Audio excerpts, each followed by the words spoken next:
محمدا عبده ورسوله أما بعد فإن خير الحديث كتاب الله وخير الهدي هدي محمد صلى الله عليه وسلم وشر الأمور محدثاتها كل محدثة بدعة وكل بدعة ضلالة وكل ضلالة في النار. قال الله تبارك وتعالى في الكلام المجيد والفرقان الحميد: أعوذ بالله من الشيطان الرجيم. بسم الله الرحمن الرحيم. يريد الله ليبين لكم ويهديكم سنن الذين من قبلكم ويتوب عليكم والله عليم حكيم. والله يريد أن يتوب عليكم ويريد الذين يتبعون الشهوات أن تميلوا ميلا عظيما. يريد الله أن يخفف عنكم وخلق الإنسان ضعيفا. يا أيها الذين آمنوا لا تأكلوا أموالكم بينكم بالباطل إلا أن تكون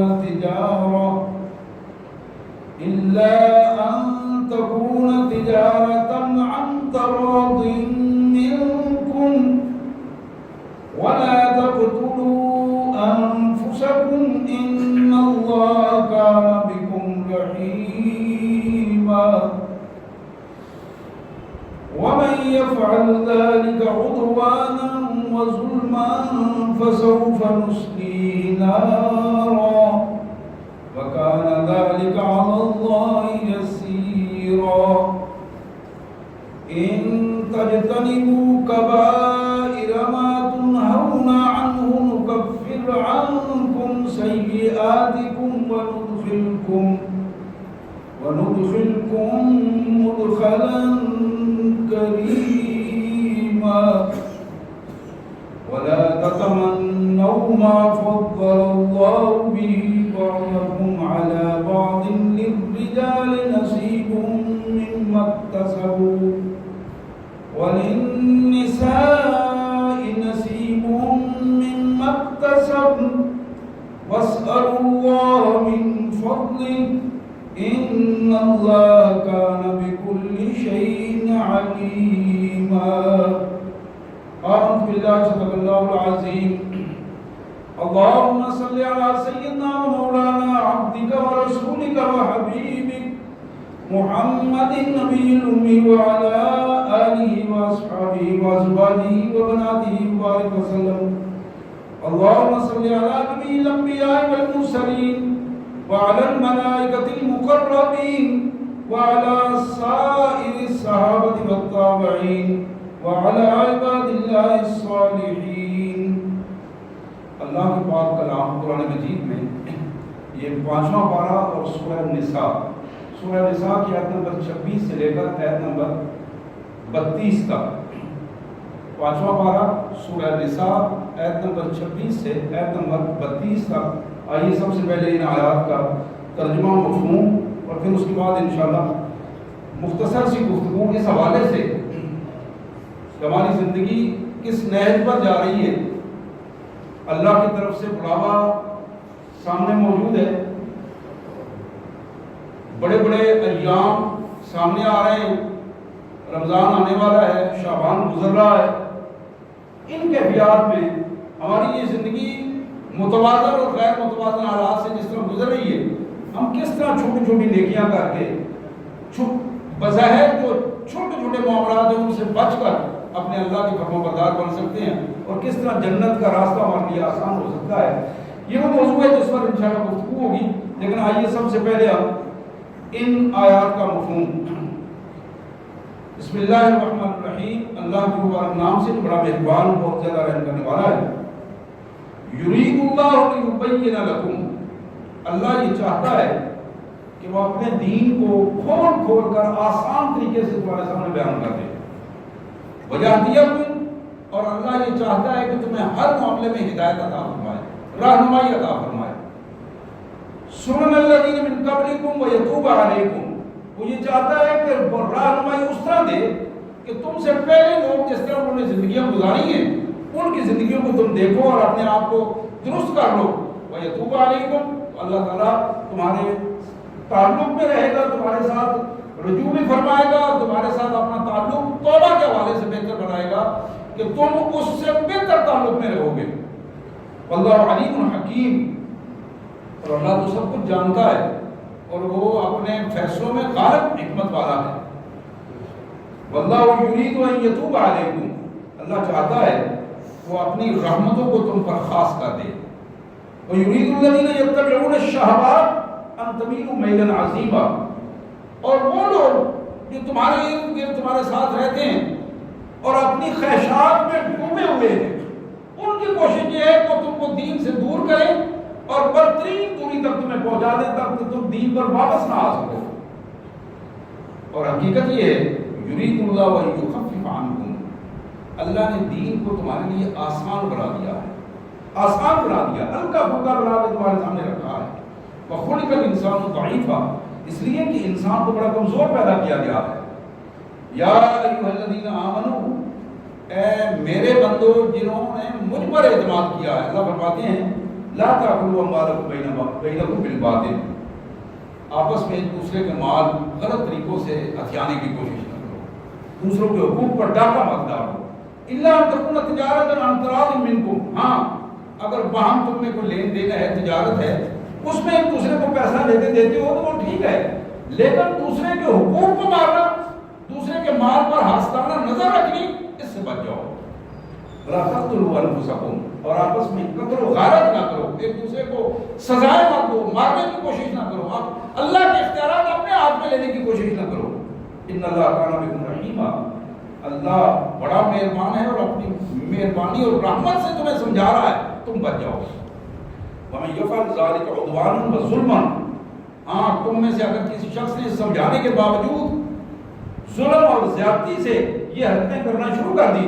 دوسرے کا مال ہتھیانا شروع کر دیا، دوسروں کو قتل و غارت کرنا، زخمی کرنا شروع کر دیا، بے عزت کرنا شروع کیا، تو پھر یہ یاد رہے فَسَوْفَ نُصْلِيهِ نَارًا، بہت جلد ہم بھڑکتی ہوئی آگ میں اسے پھینکیں گے، جھونکیں گے. وَكَانَ ذَلِكَ عَلَى اللَّهِ يَسِيرًا، اور یہ اللہ کے لیے کوئی مشکل نہیں ہے، اللہ کے لیے یہ کوئی مشکل کام نہیں ہے. اور ہم تمہیں بتائیں، اب اللہ کریم آخر میں بڑی کمال قسم کی دو آیات ہیں. ان تجتنبوا کبائر ما تنہون عنہ، اللہ فرماتے ہیں کہ اگر تم وہ جو بڑے بڑے گناہ ہم نے تمہیں گن کے بتائے ہیں ان سے شعوری طور پر بچ جاؤ، اللہ سے معافی مانگ لو اور بڑے بڑے گناہوں سے بچتے رہو. نکفر عنکم سیئاتکم، ہم تمہارے چھوٹے چھوٹے گناہ خود ہی معاف کر دیں گے. وندخلکم مدخلا کریما، اور ایسی عزت کی میزبانی تمہیں عطا کریں گے کہ تم حیران ہو جاؤ گے. اللہ تبارک و تعالیٰ فرماتے ہیں وندخلکم مدخلا کریما، عزت و احترام کے خوبصورت مقام پر ہم تمہیں فائز کریں گے. اور پھر آخر میں پھر وہی بات کہی، آخری آیت، اور بڑی خوبصورت بات ہے وَلَا تَتَمَنَّوْا مَا فَضَّلَ اللَّهُ بِهِ بَعْضَكُمْ عَلَىٰ بَعْضٍ، اللہ نے جو تم کو تمہارے معاشرے میں کسی کو زیادہ دولت دے دی ہے، کسی کو زیادہ کم دی ہے، کسی کو زیادہ عزت دی ہے، کسی کو کم دی ہے، دوسروں کو حاسدانہ نظر سے مت دیکھا کرو، دوسروں کو حسد کی نظر سے، بدخواہی کی نظروں سے دوسروں کی طرف مت دیکھا کرو کہ فلاں کے پاس دولت زیادہ، عزت زیادہ ہے. یہ مالک کا کام ہے. للرجال نصیب مما اکتسبوا، مردوں کے لیے وہی کچھ ہے جو کچھ وہ اپنی اچھائیاں، نیکیاں یا دولتیں کمائیں گے وہی اللہ تعالیٰ ان کو عطا کرے گا. وللنساء نصیب مما اکتسبن، اور عورتیں جو نیکیاں، جو دولت جو کمائیں گی، جو عزت کمائیں گی، اللہ تعالیٰ ان کو عطا کرے گا. واسألوا اللہ من فضلہ، جو کچھ مانگنا ہے اپنے رب سے مانگو. واسألوا اللہ من فضلہ، اللہ سے رزق مانگو، اللہ سے عزت مانگو، اللہ سے اسٹیٹس مانگو، اس سے طلب کرو. ان اللہ کان بکل شیء علیما، تم جو کچھ کر رہے ہو، جس سے جو مانگ رہے ہو، جس طرح اپنی عزت نفس کو مجروح کر رہے ہو، اللہ سب کچھ جانتا ہے. اپنے اللہ سے رابطے میں آ جاؤ. سبحان اللہ و بحمدہ، سبحان اللہ العظیم و بحمدہ نستغفر اللہ یا کریم یا رحم الرحمین یا ذی الجلال والاکرام۔ حضرات یہ آیات تھی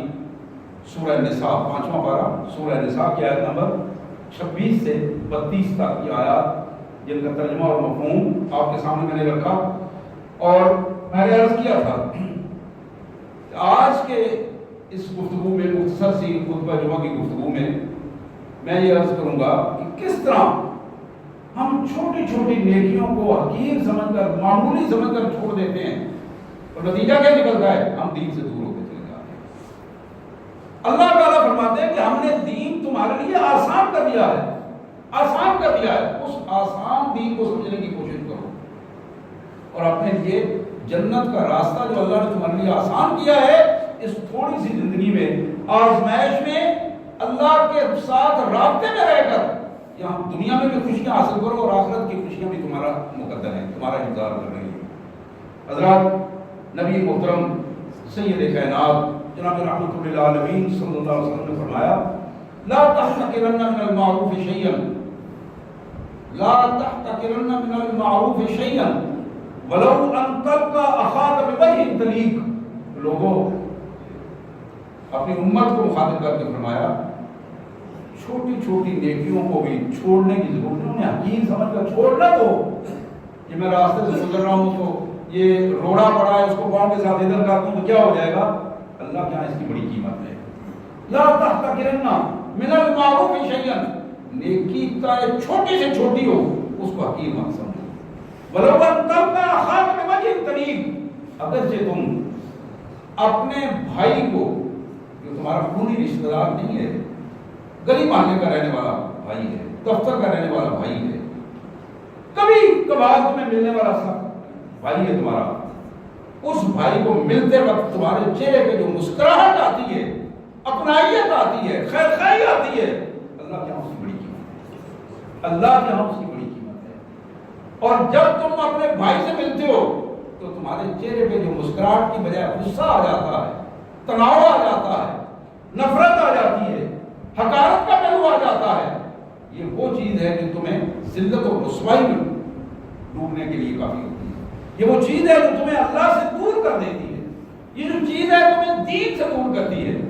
نبی رحمت صلی اللہ علیہ وسلم نے اس حوالے سے بہت ساری احادیث، چھوٹی چھوٹی احادیث اور تمام قسم کی احادیث ہمارے سامنے رکھی ہے۔ حضرات، اسی پس منظر کو جب ہم دیکھتے ہیں،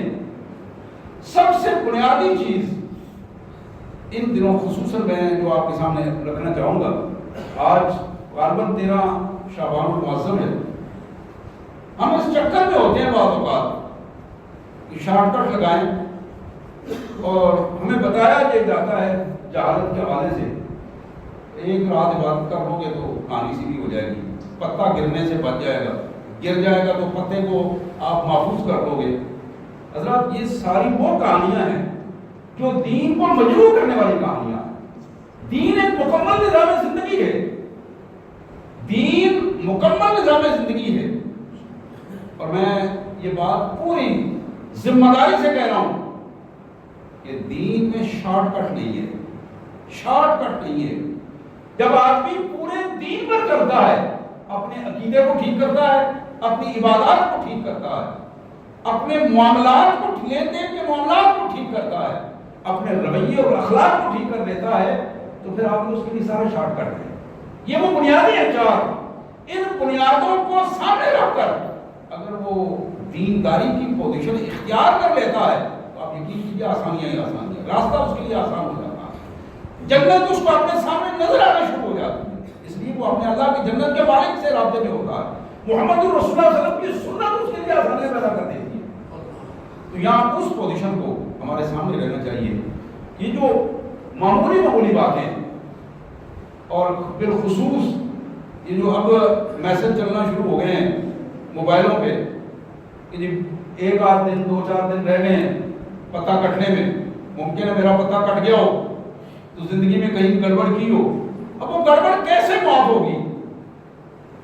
جب تم نے ایک شخص کو قتل کیا ہے تو وہ قتل کیسے معاف ہوگا؟ تم نے دوسرے کا حق مارا ہے، اس کی وراثت کا حصہ نہیں دیا تم نے، وہ کیسے معاف ہو سکتا ہے تمہیں؟ تم نے جھوٹ بول کر دوسرے کے حق پر آپ کو غصب کیا، وہ کیسے معاف ہو سکتا ہے؟ حضرات یہی وہ بنیادی چیزیں ہیں، جب آپ دین کے سوچ کو سمجھ لیں گے، دین کی اس حقیقت کو سمجھ لیں گے، تو پھر معاملہ ہمارے لیے مشکل نہیں رہے گا۔ تو یہاں قرآن مجید نے جو سنت رسول نے جو سب سے پہلی چیز ہمارے سامنے رکھی ہے وہ یہ ہے کہ تم اپنی نیت کو درست کرو، نیت کو درست کرو۔ محمد کریم صلی اللہ علیہ وسلم کا ارشاد گرامی بخاری کی پہلی حدیث ہے، مشکات شریف میں بھی یہ پہلی حدیث ہے، جناب عمر فاروق رضی اللہ تعالیٰ عنہ کے حوالے سے، انما الاعمال بالنیات، اعمال جو تم کرتے ہو اس کی بنیاد تمہاری نیتیں ہیں، تمہارے عمل کی بنیاد تمہاری نیت ہے۔ جتنا تم حسن نیت سے وہ کام کرو گے اللہ کیا اتنا تم اجر پاؤ گے، اور جتنا تم بے حسی سے وہ کام کرو گے، بے حسی سے وہ کام کرو گے، این امکان ہے کہ دیکھنے والا تمہیں بہت اچھے کام میں دیکھ رہا ہو لیکن اللہ کیا اس کی قدر و قیمت میں ختم ہو جاتی ہے جب تک اللہ کیا تمہاری نیت درست کاؤنٹ نہیں ہوتی۔ تو یہاں یہ بنیادی چیز ہمارے ذہن میں رہنی چاہیے کہ ہماری نیت، اور اس نیت میں آپ نماز کے لیے آتے ہیں، عبادات کے لیے آتے ہیں، اپنی نیت کو آپ درست کرتے ہیں، گھر سے اٹھتے ہیں اور ذہن میں یہ بات ہے کہ میں اپنے اللہ کے حکم پر نماز کے لیے جا رہا ہوں۔ نماز فرض ہے، جماعت کے ساتھ آپ نے آگے پڑھنا ہے، لیکن اس سے پہلے جماعت تک پہنچنے سے پہلے ایسی ہزاروں نیکیاں ہیں جو جماعت تک آتے آتے آپ کے لیے اللہ تبارک و تعالیٰ کی رحمتیں انتظار کر رہی ہوتی ہیں۔ محمد کریم صلی اللہ علیہ وسلم نے فرمایا جو نیت درست کر کے اپنے گھر میں نیت درست کر کے طہارت کرتا ہے، اچھا وضو کرتا ہے اور پھر نماز کے لیے چل پڑتا ہے مسجد کی جانب، ایک ایک قدم کے بدلے اللہ تبارک و تعالیٰ اس کے لیے ایک ایک نیکی بھی لکھتے ہیں، ایک ایک قدم کے بدلے اس کی ایک ایک غلطی کو بھی معافی عطا فرماتے ہیں اور ایک ایک درجہ بھی اس کا بلند کر دیتے ہیں۔ یہ وہ نیت، حسن نیت کا یہ کمال ہے کہ بندہ نیت اچھی کرے اور اچھی نیت کے ساتھ اچھا عمل کر کے اپنے مالک کو حضور آنا چاہے۔ اور بالکل اسی کیفیت میں ایک آدمی اچھی نیت کے ساتھ اپنے معاملات درست کر لیتا ہے، 5 وقت نماز پڑھتا ہے اور پھر اپنی دکان پہ جا کے بیٹھ جاتا ہے، زیادہ وقت وہ مسجد میں راتوں کو اور دنوں کو نہیں گزارتا لیکن اپنے وقت پر وہ ضرور مسجد میں آتا ہے، اور باقی ٹائم جب وہ دکان پہ بیٹھا ہوا ہے ترازو اس کے ہاتھ میں ہے، اس ترازو کو سیدھا رکھنے میں وہ بڑی احتیاط کرتا ہے کہ میرا مالک ناراض نہ ہو جائے، ترازو کو وہ درست رکھتا ہے، پلڑوں کو درست رکھتا ہے، دینے والا پلڑا اس کا بھاری ہوتا ہے لینے والے سے، اپنی طرف سے وہ خیر خائی کے ساتھ دوسرے کو دیتا ہے، دو نمبری نہیں کرتا، جھوٹ نہیں بولتا۔ یہ وہ چھوٹی چھوٹی چیزیں ہیں جو نیت کے بعد حسن عمل کی کیفیت اختیار کر جاتی ہیں۔ اب یہ وہ پوزیشن ہے جو اچھی نیت، اس کے لیے اچھی عبادت کا، وہ بیٹھا ہوا اپنی دکان پہ روزی اپنے لیے اکٹھی کر رہا ہے لیکن اللہ تبارک و تعالیٰ وہ اس کا ایک ایک لمحہ عبادت میں شمار کر دیتے ہیں، ایک ایک لمحہ عبادت میں شمار کرتے ہیں۔ اور پھر ایسا فرد، آپ اپنے کاروباری سلسلے میں سفر کر رہے ہیں، اس سفر میں رزق حلال کی نیت سے آپ سفر کر رہے ہیں، گجرانوالہ جا رہے ہیں، آپ لاہور جا رہے ہیں، اسلام آباد جا رہے ہیں، کراچی جا رہے ہیں، پاورپور جا رہے ہیں، مختلف کاروباری ٹورز ہوتے ہیں لوگوں کے، اس میں حسن نیت کے ساتھ، حسن نیت کے ساتھ ایک زمیندار اپنی پیلی میں ہل چلانے کے لیے جا رہا ہے، وہ ٹریکٹر میں بیٹھا ہے، وہ پانی کے لیے اہتمام کر رہا ہے، اپنی اس پیلی کو، اپنی فصل کو پانی دینے کے لیے، آپ کو وہ اپنا کر رہا ہے، لیکن اگر اس کی نیت اچھی ہے، میں رزق حلال کماؤں گا، میں حرام رزق کھانے کے لیے تیار نہیں ہوں، میں اپنے اللہ کے حکم کے مطابق یہ رزق حلال کما رہا ہوں، آپ یقین کیجیے اللہ کا فرمان ہے، اللہ کے رسول صلی اللہ علیہ وسلم کا فرمان ہے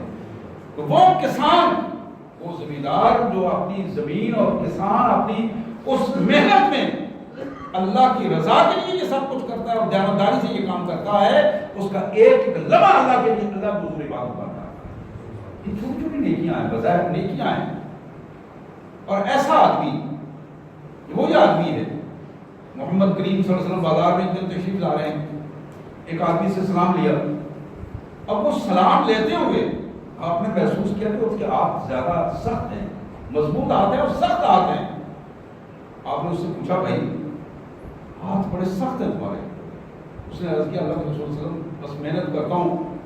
اور ہاتھوں سے محنت کرتا ہوں، سارا دن کام کرتا ہوں، تو کام کرنے کی وجہ سے ہاتھ سخت ہو گئے ہیں. محمد کریم صلی اللہ علیہ وسلم نے، آپ ذرا اندازہ کیجیے، ان ہاتھوں میں جو پہلے پکڑا ہوا تھا اٹھایا اور اپنے مبارک ہاتھوں سے بوسہ دیا. اب ذرا غور کیجیے، یہ معمولی بات نہیں ہے. سردار عالم سید کائنات صلی اللہ علیہ وسلم نے اپنے مبارک ہونٹوں سے بوسہ دیا اور فرمایا القاسم حبیب اللہ، القاسم حبیب اللہ. وہ شخص جو اپنے ہاتھ سے محنت کرتا ہے وہ حبیب اللہ ہے. حبیب اللہ کون ہے؟ آپ ذرا دوسری حدیث پہ غور کیجئے، میں ان الفاظ آپ کے سامنے رکھتا ہوں، آپ اندازہ کر لیجئے. آپ نے فرمایا لوگوں سن لو، جناب آدم علیہ السلام کو اللہ تعالیٰ نے صفی اللہ کا لقب عطا فرمایا.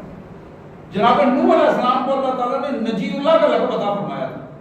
جناب ابراہیم علیہ السلام کو اللہ تعالیٰ نے خلیل اللہ کا لقب عطا فرمایا. موسیٰ علیہ السلام کو اللہ تعالیٰ نے کلیم اللہ کا لقب عطا فرمایا. عیسیٰ علیہ السلام کو اللہ تعالیٰ نے روح اللہ کا لقب عطا فرمایا. اور آخر میں اپنے بارے میں فرمایا الا وانا حبیب اللہ،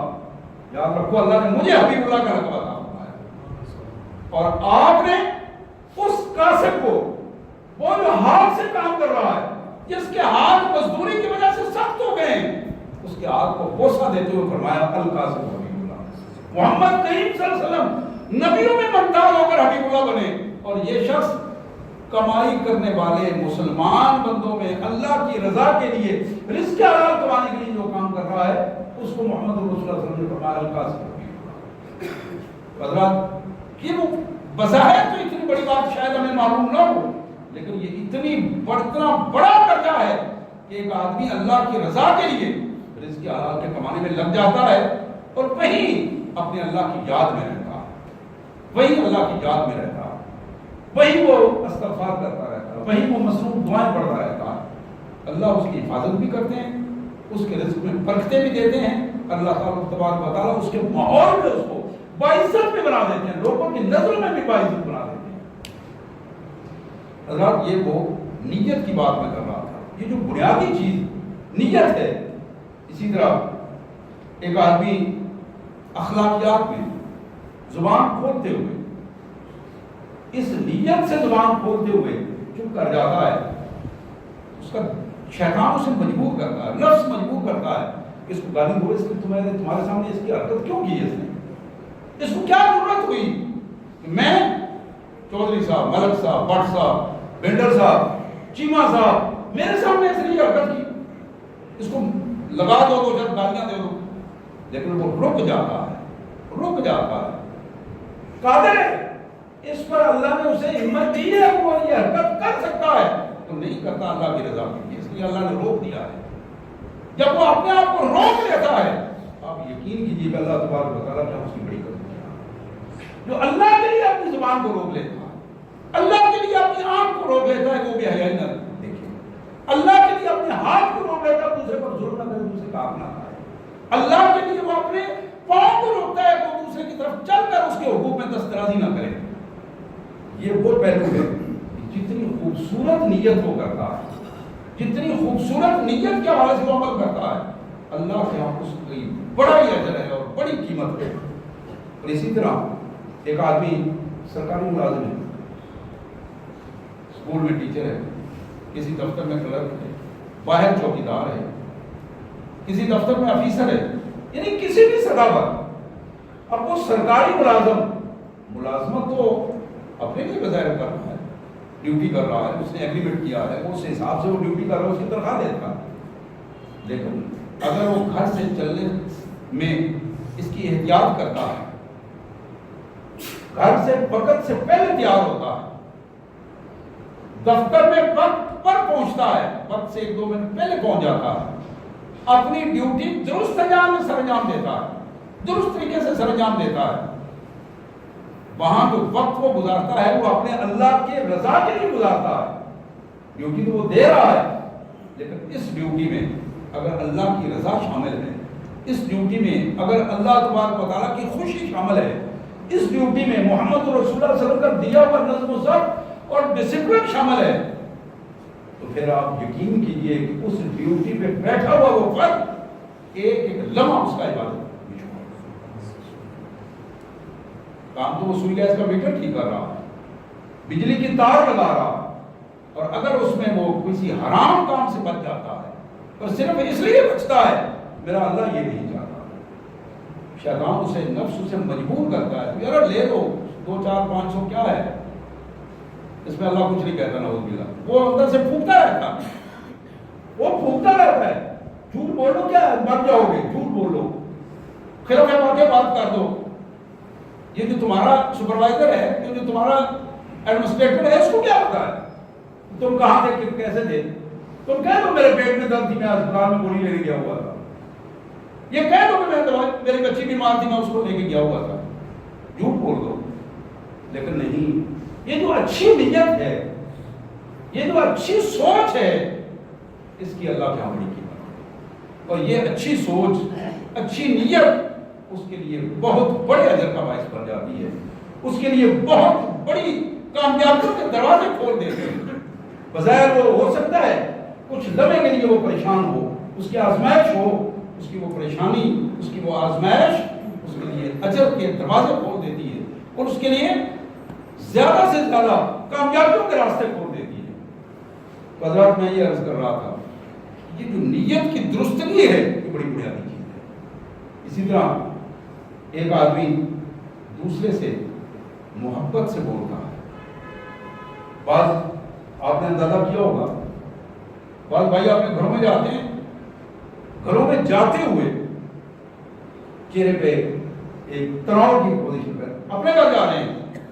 تناؤ کی پوزیشن پیدا ہو جاتی ہے، گھر والے سمجھیں کہ بڑا سخت آدمی ہے، گھر والے محسوس کریں کہ یہ اس کو اگر کوئی بات کی،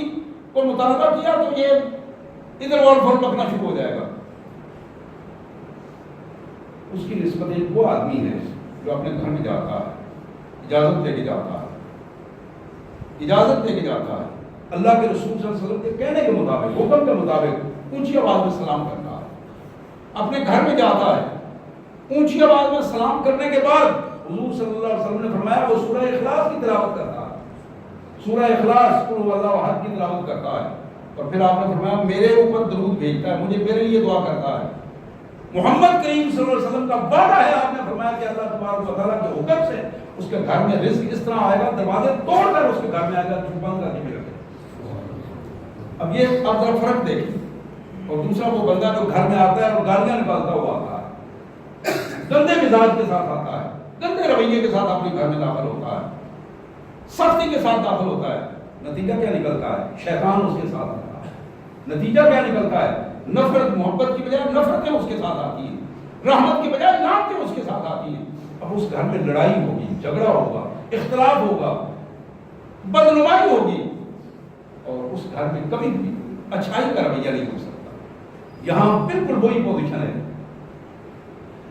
محمد کریم صلی اللہ علیہ وسلم نے جو ہمیں طریقہ سکھایا ہے،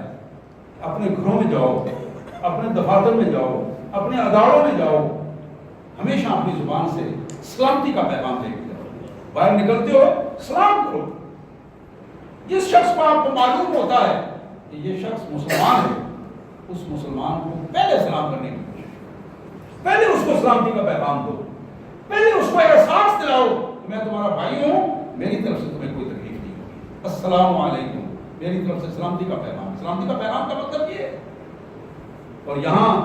ہمیں شیطان نے نفرتوں کے ان دریاؤں میں ڈال دیا ہے کہ ہم ایک دوسرے کی قتل و غارت کرتے ہوئے، ایک دوسرے کے حقوق کو چھینتے ہوئے، ایک دوسرے کے ساتھ نفرتوں کے ساتھ اپنی زندگی گزارتے ہوئے، اپنے ایک ہی گھر میں رہتے ہوئے بھائی بھائیوں کو مار رہے ہیں، بچے ماں باپ سے نفرت کر رہے ہیں، ماں باپ بچوں سے نفرت کر رہے ہیں، میاں بیوی کے درمیان خلا اخلاق ہوتا چلا جا رہا ہے۔ اور وجہ کیا ہے؟ وجہ وہ شیطانی رموز ہیں، وہ شیطانی اسرار ہیں، وہ جو چھپی ہوئی شیطان کی چیزیں ہیں، وہ چھپی ہوئی چیزیں دونوں کے کانوں میں ڈالتا رہتا ہے۔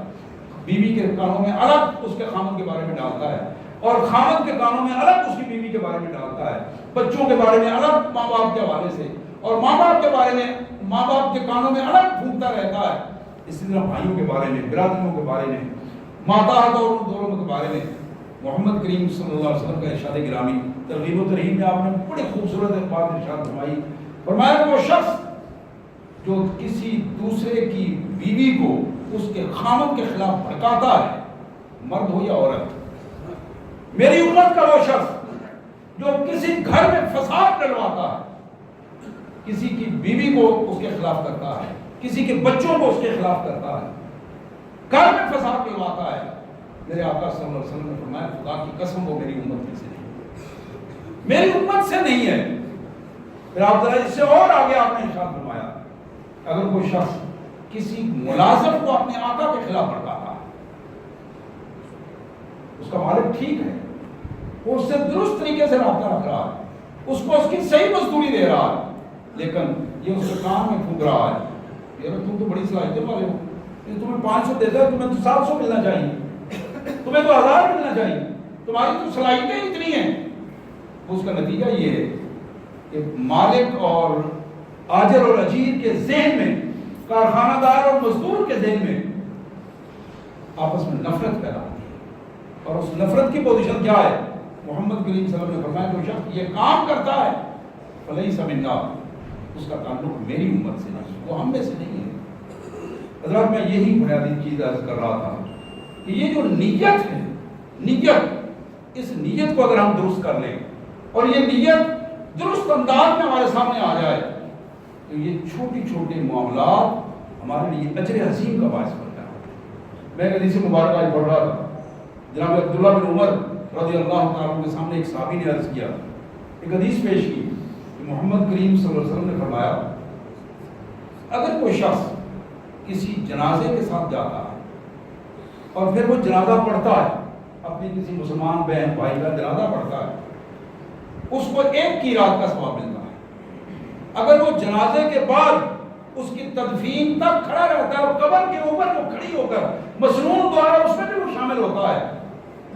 محمد کریم صلی اللہ علیہ وسلم نے فرمایا اسے 2 قیراط کا ثواب ملتا ہے. اور پھر آپ نے فرمایا 1 قیراط اتنا ہے کہ جتنا ایک مسلمان بندہ اللہ کی رضا کے لیے احد پہاڑ جتنا پیسہ دولت اللہ کی راہ میں خرچ کر دے، جتنی اسے نیکی ملتی ہے اتنا 1 قیراط کا ثواب ہے. عبداللہ بن عمر رضی اللہ تعالیٰ عنہ نے سنا، آپ نے اس حدیث کی تصدیق کی ام المؤمنین سیدہ عائشہ صدیقہ سلام اللہ علیہا سے، اور انہوں نے اس کی تصدیق کی. میرے آقا صلی اللہ علیہ وسلم نے بالکل یہ فرمایا، بڑے افسوس کے ساتھ کہنے لگے کاش کہ ہمیں یہ پہلے مجھے پتہ چل جاتا، پتہ نہیں کتنے قیراط ہیں میں اپنی زندگی میں ضائع کر بیٹھا ہوں، اور اللہ کتنی نیکیاں ہیں جو ہم سے ضائع ہو جائے. معمولی زبان ہلنے سے سلام کی نیکیاں ہم سے ضائع ہوئی، نگاہ کو کنٹرول کرنے سے کتنی نیکیاں جو ہم سے ضائع ہوئی، اپنے ہاتھوں سے کتنی نیکیاں ہم کر سکتے تھے، معمولی چیزیں، اور وہ اجر عظیم لاکھوں کی نیکیاں. اور بالکل اسی طرح آپ اگر ان معمولی باتوں پہ تھوڑا سا غور کریں، میں توجہ دلاتا ہوں کہ جہاں نیت بہتر ہو وہاں دعا کی بڑی اہمیت ہے. مسنون دعا، ذکر و اذکار، استغفار. محمد رسول اللہ صلی اللہ علیہ وسلم نے فرمایا 2 کلمے ایسے، بخاری کی آخری حدیث ہے، کئی دفعہ آپ نے سنی ہے، 2 کلمے ایسے ہیں جو اللہ کو بڑے محبوب ہیں، اللہ بڑا خوش ہوتا ہے وہ 2 کلموں سے. جب بندہ وہ 2 کلمے کہتا ہے اللہ بڑا خوش ہوتے ہیں. پھر فرمایا وہ 2 کلمے ہیں جو کل جب میزان میں تلیں گے تو سب سے زیادہ بھاری ہیں. خفیفۃ علی اللسان، زبان پر بڑے آسان فوراً بندہ ادا کر دیتا ہے، سبحان اللہ و بحمدہ سبحان اللہ. کتنا وقت لگتا ہے؟ ایک آدمی اپنا کام کر رہا ہے، جا رہا ہے، سفر کر رہا ہے، موٹر سائیکل پہ بیٹھا ہے، گاڑی پہ بیٹھا ہے، اور وہ 2 کلموں کو ادا کر رہا ہے، درود شریف پڑھ رہا ہے. 1 دفعہ درود شریف پڑھنے سے 10 نیکیاں مل رہی ہیں، 10 برائیوں کو ختم کیا جا رہا ہے، 10 درجات کو بلند کیا جا رہا ہے 1 دفعہ درود شریف پڑھنے سے. استغفار، استغفر اللہ العظیم، استغفر اللہ ربی من کل ذنب فاغفر لی واتوب الیہ. صرف استغفر اللہ، یا اللہ مجھے معاف کر، یا اللہ مجھے معاف کر، استغفر اللہ، استغفر اللہ. یہ کہنے سے اللہ کے رسول صلی اللہ علیہ وسلم فرماتے ہیں کہ اللہ تعالیٰ نیکی بھی دیتے ہیں، برائیوں کو ختم بھی کرتے ہیں. بندہ پھنسا ہوا ہے تو اس کو پھنسی ہوئی کیفیت سے اللہ نکال بھی دیتے ہیں اور پھر اللہ اس کو ایسی جگہ سے رزق دیتے ہیں جس کو وہ تصور نہیں کر سکتے۔ حضرات ان لمحات میں کوشش کیجئے کہ بجائے شارٹ کٹ لگانے کے اپنے رویوں کو درست کریں، اپنے ذہن کو درست کریں، مستقل مزاجی اپنے اندر پیدا کریں۔ اللہ ہمیں اس کی توفیق عطا فرمائے اور ہمیں ان نیکیوں کو آگے بڑھانے کی توفیق عطا فرمائے۔ آپ کو دعوانا الحمدللہ رب العالمین۔